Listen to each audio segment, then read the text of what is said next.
কোনো কাজই এত সহজ না, কষ্ট না করলে কখনই মিষ্টি পাওয়া যায় না। ছাদ বাগানের কাজগুলো দেখো কম কষ্ট না। ছাদ বাগানের কাজ কিন্তু অনেক কষ্ট, আর নিচে লাগাইলে কিন্তু কষ্ট কম হয়, পরিষ্কার কম করলেও চলে। কিন্তু ছাদ বাগানের ছাদের মধ্যে যে গাছগুলো হয় এগুলা পরিচর্যা সবসময় বেশি করে নেওয়া লাগে।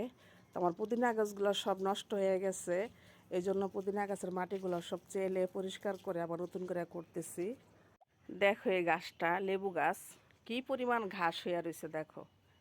আর কি এখানে গাছ লাগাইছি, মনে হয় যে গাছ লাগাই নেই, আমি ঘাস চাষ করছি, এই অবস্থা হয়ে রয়েছে। আর লেবু গাছগুলা 1 হাত কিংবা 1.5 হাত দূরে দূরে সরাইয়ে দিছি, কারণ লেবু গাছগুলো মাশাল্লাহ এখন বড় হয়ে গেছে, বালতিগুলো বেশ বড় বড়, আর গাছগুলো সুন্দর ছড়াইয়া গেছে। এখন একটার সাথে একটা গাছ লাগানো থাকলে ফল হবে না, এজন্য সরিয়ে দিছি।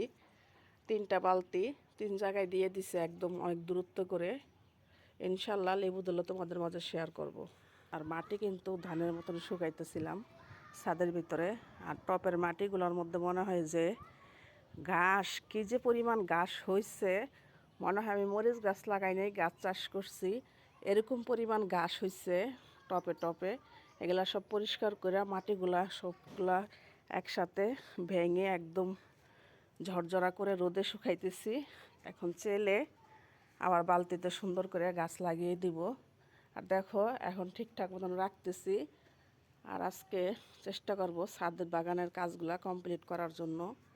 আর এই বালতিগুলো দেখো, সব বালতিতে ঘাস, এত পরিমাণ ঘাস হয়ে রয়েছে, মনে হয় আমি মরিচ গাছ লাগাই নাই, গাছ চাষ করছি গরুরে খাওয়ানোর জন্য, এই পরিমাণ ঘাস হয়েছে।